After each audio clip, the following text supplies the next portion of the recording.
What's going on, YouTube? Welcome back to 303 Streets. My name is Brandon Lechuga, and if this is your first time to the channel, welcome. So today I'm going to show you how to remove your kick panel in your Ford Bronco. This could be for several reasons, whatever you need to do to get to it, whether you're doing speakers. I'm using mine for speakers and to tap into my sub. So I was running wires from the very back over there and running them under here. So depending on what you're trying to do, if you need access or whatever. So I'm just gonna kind of show you really quick. So the first step, we're gonna remove this panel right here. As you can see, it has clips. It was just in here, you kind of just pull on it. I started from this end and worked my way over, and that pops out. So this is gonna be the same for the driver and the passenger. The only difference is on the passenger, you're not gonna be removing these two bolts. To remove those two bolts, you're gonna need a size 10 socket. So, I removed those two bolts to start, and then next step is to pop this plastic piece out of here and to remove it from up here. So there's two clips. It's gonna be very hard to see. You can see where the two clips go in. Two clips that go in here. So you're gonna have to pry it out. Be careful, you don't wanna break it. Take your time, and then the actual piece right here clips in the back. So now that I have the two clips up here removed, and then the clip that connects into the vehicle right here, I'll show you when I get it out, removed.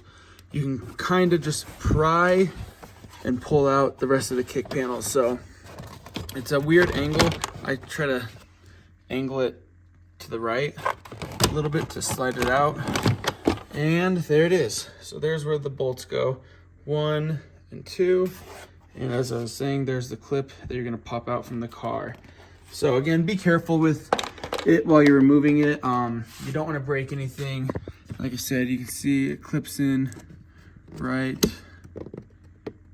it's hard to see right there. So it's gonna clip in right here, and this has two clips that you're gonna need to pull out. And those two clips, you can see, go in right there. So it's gonna be like that on both sides. A little bit, you know, it's a really clean look. And in order to gain access to those bolts, you're gonna need a flathead screwdriver to kind of just pry this off too. So this is covering like that. So I used a flathead screwdriver to get that out. So in my instance, I'm going to be, oh yeah, there's like my speaker wire that I'm running. I originally bought this specific one because I thought it might fit under the seat, and I was wrong. So now I'm trying to figure out where I'm gonna place it that's out of the way, not too visible. I kind of want it to be pretty stealth. But anyways, we're gonna go through really quick on where to, you know, mount this or how to wire this. So to get started, one of the first things I'm doing is, in order to feed this, you have to tap into the right side speakers and the left side speakers. So whether you do, I wouldn't recommend doing the two uppers. I heard doing the two lowers is the best way to go about it, but I know a lot of people have also done the two rears, the left and the right.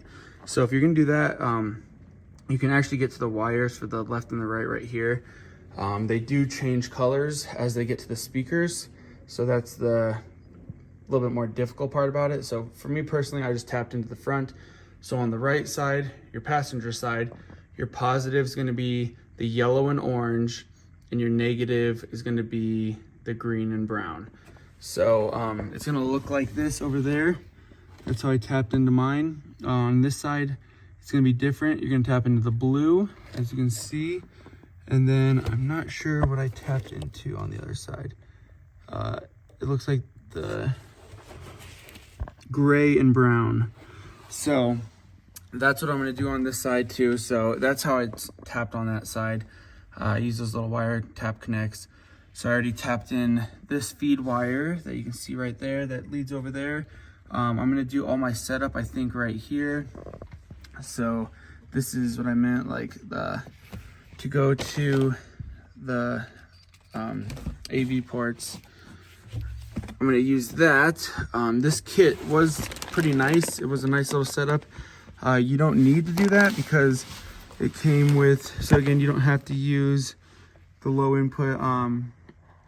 This side says it's all high output, so I might not even use that and might return that. But it's all in one. So again, here's the wire taps. There's instructions on how to do it, and I'll explain that once I get further in. But step number one is gonna be, I guess I gotta decide if I'm gonna use this. So if I do use this, what's gonna happen is I'm gonna connect the wires that are going to the speakers, these ones, gonna connect them down there, and then I'll use obviously the white and red to feed back to plug into here. That being said, that is what's recommended for getting better, sound quality.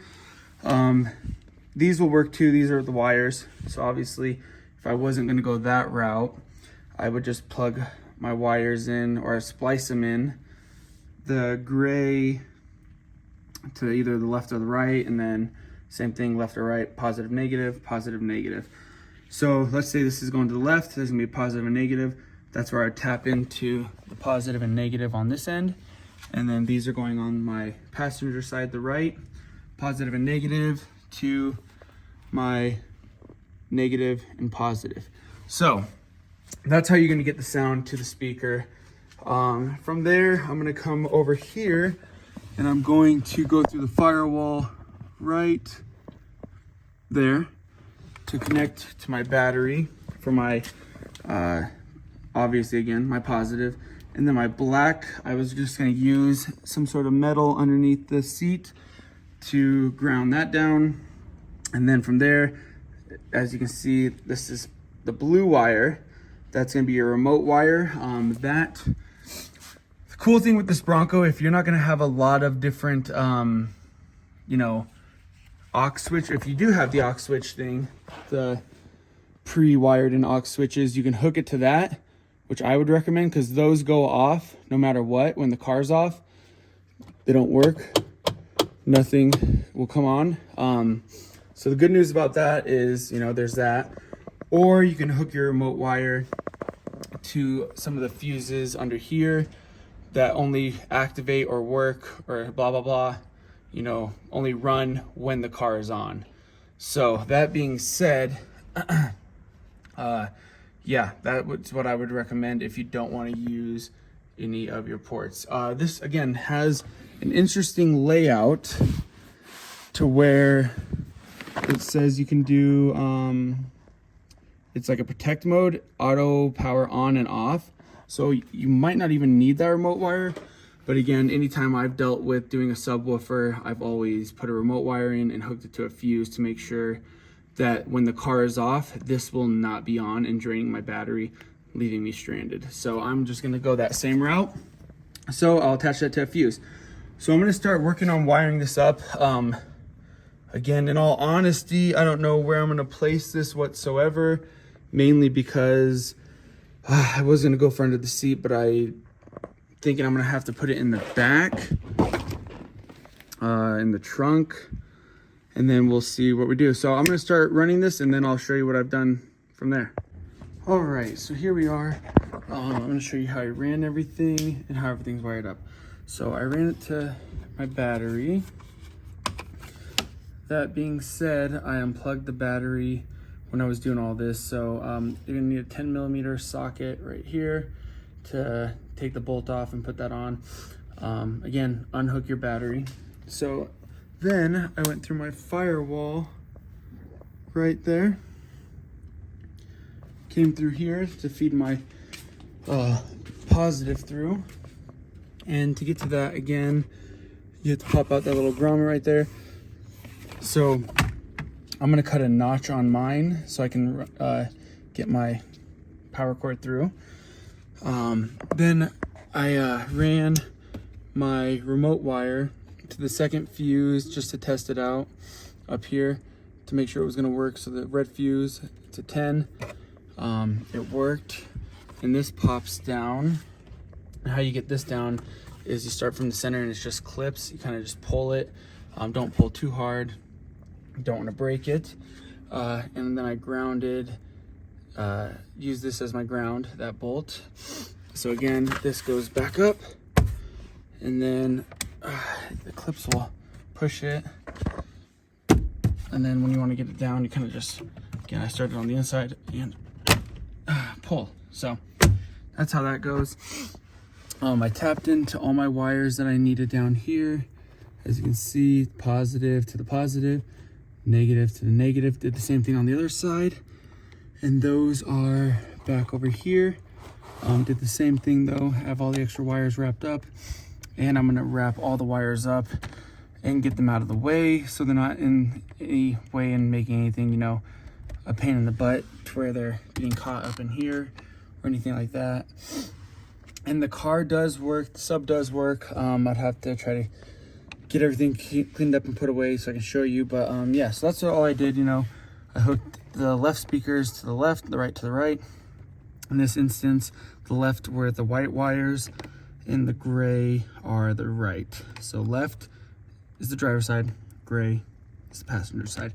So if you get this exact sub to where I got it from Amazon, that's how you're gonna do it. So I'm just gonna clean everything up, kind of tidy it up, get all the wires tucked away. Again, there's stuff everywhere. I, again, would do the remote wire, and they actually make a fuse connect to where you can tap into the fuse and still use that fuse in that spot. So that's what I'd recommend doing. This was just a temporary test trial kind of thing, so I'm gonna buy that fuse adapter thing. You can buy them on Amazon. Again, everything you need for this will be in the link. So I'm gonna get this all cleaned up and then kind of show you what it looks like. All right, so here we are, everything put back together. As you can see, you can't see any wires. I put the pass-through rubber little grommet that goes back into the firewall. So that's good, it's all cleaned up. There's no wires, and there's no wires because I ran them through the pre-existing hole. And my sub is located back here under the seat. So as you can see, it's off, there's no lights, nothing, so it's not gonna drain my battery. If I start the car, or if I turn it on,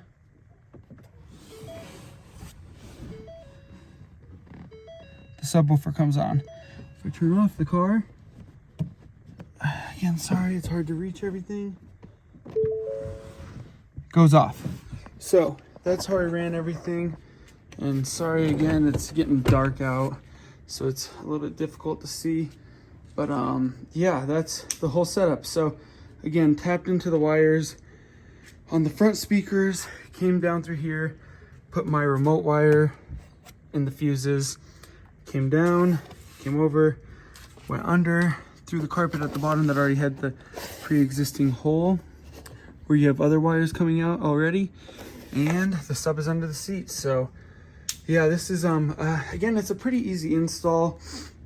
I would allot yourself at least like 2 to 3 hours, especially if you've never done it.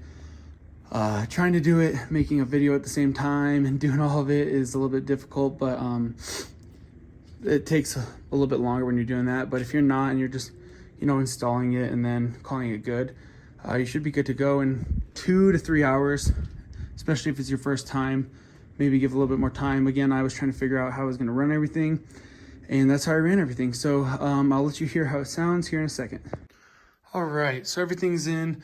To control the level of bass on the subwoofers right here, as you can see, it's on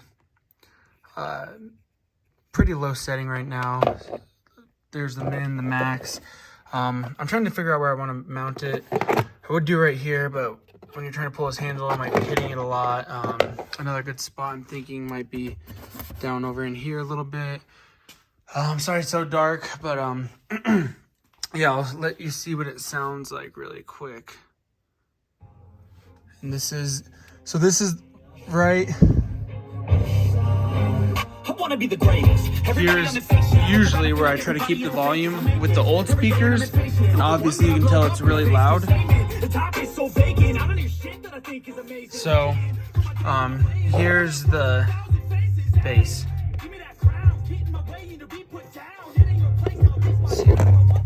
Turn it up a little bit.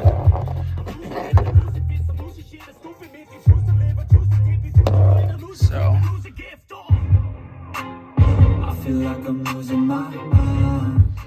it's got pretty good little thump to it.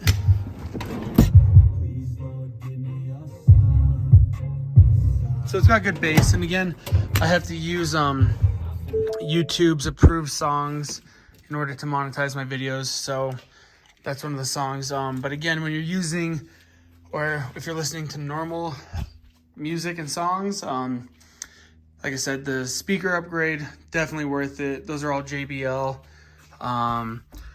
Then again, like I was saying, the sub helps a lot. So normally if you're not doing a subwoofer, I'd be putting bass blockers in your two front dash speakers, because the bass can cause a little bit of crackling and stuff in between the sound, you know, because of the bass. So I would do that, but I would highly recommend just doing the kind of setup I did, adding a subwoofer, turning down your bass on your screen, doing that, and then controlling your bass with your subwoofer.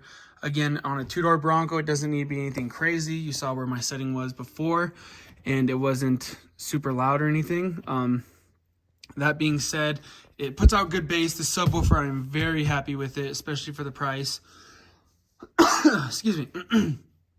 And all of that is located in the link in the video, so you can get, if you want that subwoofer and you know it's going to fit under your seat, the link is in the video for that, in the description, or the yeah, just the description of the video.